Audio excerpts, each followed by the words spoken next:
What's up guys? Isa mapagpalang araw po sa ating lahat. Good morning po sa ating lahat. So ngayon ay katatapos lang po ng ulan. At medyo masama po yung ating panahon. So bagamat masama yung ating panahon ay patuloy pa rin tayong mag-focus sa ating mga ginagawa. Kung ano man ang ginagawa natin. So yan. Ipapakita ko sa inyo ang aking bagong repair na laruan. So bago ang lahat, kung bago ka pa lang sa aking channel, paki-like, i-subscribe at paki-pindot na rin po ng notification bell para updated ka sa aking mga video na ina-upload.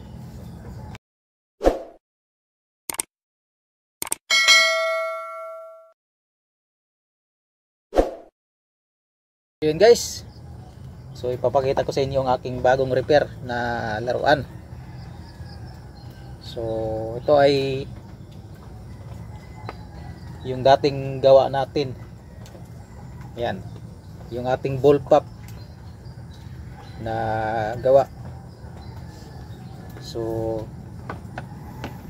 tinanggal lang natin yung kanyang tangke ng gas. So may silencer na to siya guys.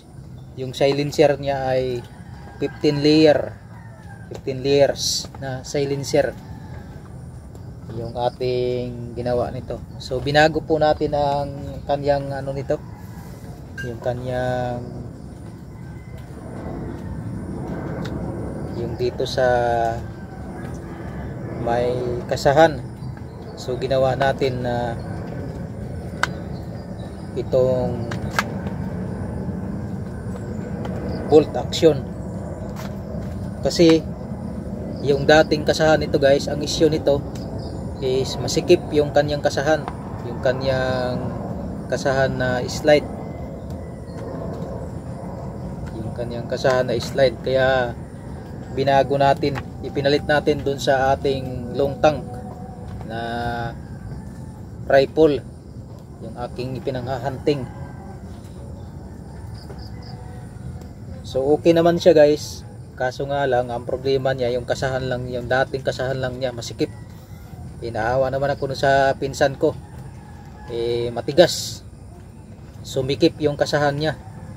Natanggal din yung dito niya guys, pero ibabalik natin yan, gagawa tayo ulit ng panibago yung para sa trigger niya. Medyo mahina na ang trigger nito kasi ano na siya, matagal na. So papalitan natin ng bagong trigger yan, bagong igniter. So iti-test fire natin ulit. Ayan siya guys.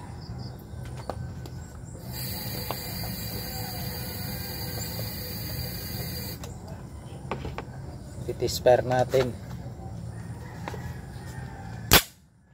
So ayan. Okay. So tatanggalin natin yung kanyang silencer. Medyo may kalakasan din, to guys, kaso nga lang ang problema niya yung kanyang kasahan lang talaga. So tatlong divider lang to guys yung ano nito, pero malakas siya.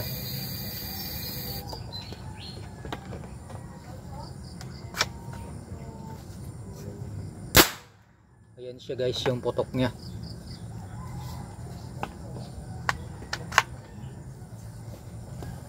So yan, ganyang kalakas yung putok nito. Tatlong divider lang to guys, pero grabe yung ano nito, talagang masasabi mo talaga na may panghahunting mo talaga kahit sa mga bundok. Kasi tingnan mo naman yung putok niya, may kalakasan din talaga. So ibalik natin yung kanyang silencer. Yan.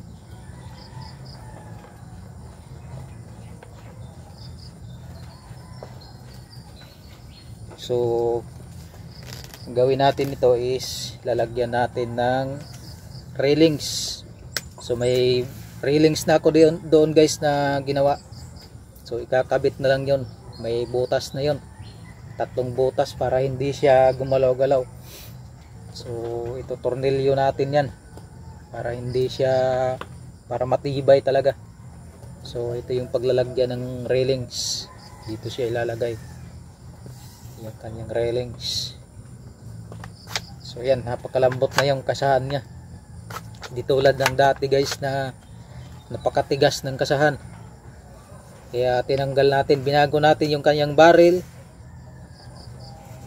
Binago natin yung barrel niya at tinanggal natin yung kasahan niya. Binago natin, ginawa nating bolt action ang kanyang kasahan kasi napakatigas.